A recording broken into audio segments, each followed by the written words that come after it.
Bon, il y a une idée reçue qui dit que baisser le temps de travail, passer aux 32 heures, c'est mauvais pour les salaires. À la CGT, on dit tout le contraire et on s'appuie sur des éléments qui sont déjà éprouvés, notamment par rapport aux 35 heures qui ont été mis en place maintenant, voilà une trentaine d'années.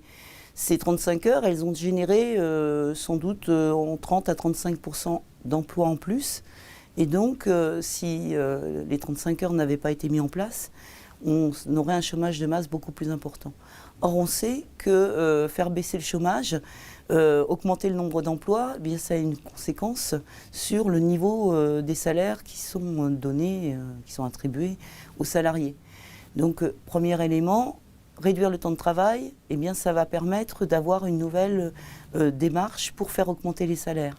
Pour ça, il faut une condition, j'ai envie de dire, il faut que ce soit une loi qui fixe la réduction du temps de travail sans perte de salaire pour les salariés. Sinon, effectivement, eh bien, réduire le temps de travail, ça peut conduire à augmenter la charge de travail. Ce que, évidemment, la CGT ne cautionne pas. Donc, les 32 heures, c'est bon pour les salaires parce qu'on s'est aperçu que quand on réduit le temps de travail, la productivité des salariés, elle est meilleure. Et donc, ceux qui créent la richesse, les travailleurs, les travailleuses, elles travaillent finalement en dégageant plus de marge de richesse, plus de marge de productivité. Et donc, toute la question sur les salaires, c'est de savoir à qui vont les nouvelles richesses qui sont produites. Est-ce qu'elles vont au plus grand nombre, aux salariés qui produisent les richesses, ou bien est-ce qu'on les laisse aux tenants du capital? C'est donc un vrai débat idéologique de partage des richesses créées entre le travail et le capital. Alors, pour être sûr donc qu'on peut agir sur les salaires, il faut véritablement qu'il y ait des encadrements et que la loi, elle impose une réduction du temps de travail et des emplois, des embauches qui permettent de répartir le travail. Ça, c'est des choses qui existent déjà, puisqu'il y a déjà pas mal d'entreprises qui ont tenté de mettre en place une réduction du temps de travail.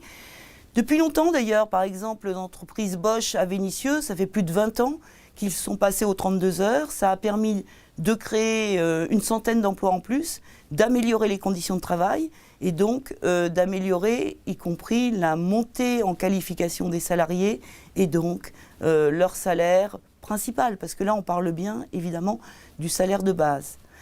D'autres ont tenté encore plus récemment, dans le contexte de la crise sanitaire, eh bien, de réduire temporairement le temps de travail. C'est par exemple Airbus Nantes qui, au moment du premier confinement, en 2020 donc, ont décidé de passer aux 32 heures. Et immédiatement, on a vu une amélioration des conditions de travail, mais aussi une amélioration de la productivité au travail. Autrement dit, tout le monde est gagnant. Les salariés travaillent moins, sont toujours payés avec un salaire horaire qui a augmenté, et l'entreprise en est bénéficiaire puisqu'elle dégage plus de productivité. Donc on voit bien là que aucunement les 32 heures ne sont mauvais pour les salaires. C'est aussi le moyen de rediscuter de l'évolution professionnelle dans l'entreprise. Parce que la réduction du temps de travail, ça doit être discuté dans l'entreprise. Ça doit être discuté avec les salariés, avec leur organisation syndicale, pour organiser le travail, s'interroger sur comment on travaille, quelles sont les finalités du travail que l'on fait. Et on sait bien, en tout cas la CGT le revendique, que ce sont les travailleurs et les travailleuses les véritables experts du travail.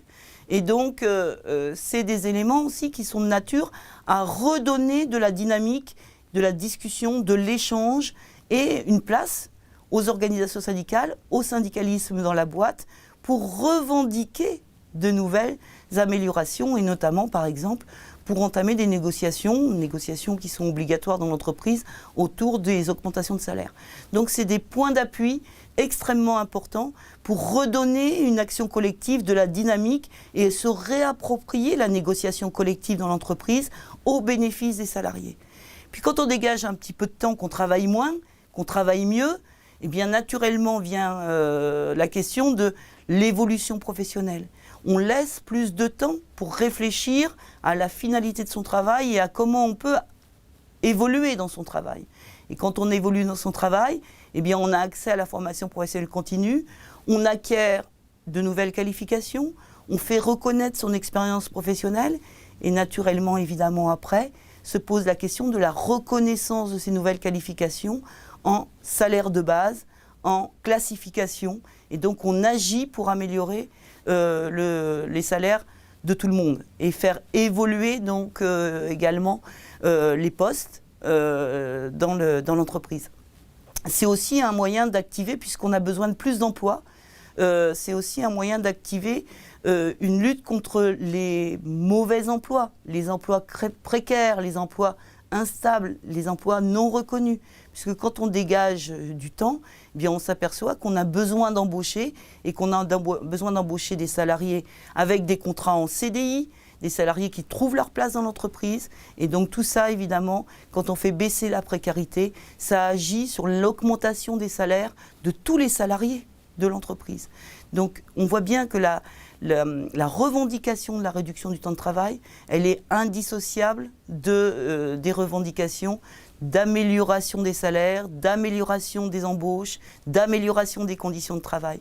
Alors par exemple, il y a aujourd'hui à la CGT des fédérations qui agissent en la matière. Je pense par exemple à nos camarades de la CGT Commerce qui, face à l'automatisation, au changement des modes de travail qui sont normaux, qui correspondent à l'évolution des progrès techniques, eh bien quand ils revendiquent que quand on passe à l'automatisation des caisses, le gain de productivité dégagé par cette automatisation aille automatiquement sur l'embauche de salariés à temps plein. Alors on sait que dans le commerce, notamment dans les supermarchés, beaucoup de travailleuses ne bénéficient pas justement d'un taux plein, sont souvent à taux partiel. Ça permet d'agir pour qu'elles soient embauchées à 32 heures, payées à taux plein, et donc mieux payées qu'aujourd'hui, et également pour qu'on puisse en embaucher plus, et donc on fasse tomber la pression du travail qu'elles subissent, et tout le monde l'a reconnu, y compris dans le contexte sanitaire, avec ces travailleurs essentiels qui sont restés sur site pendant le coronavirus,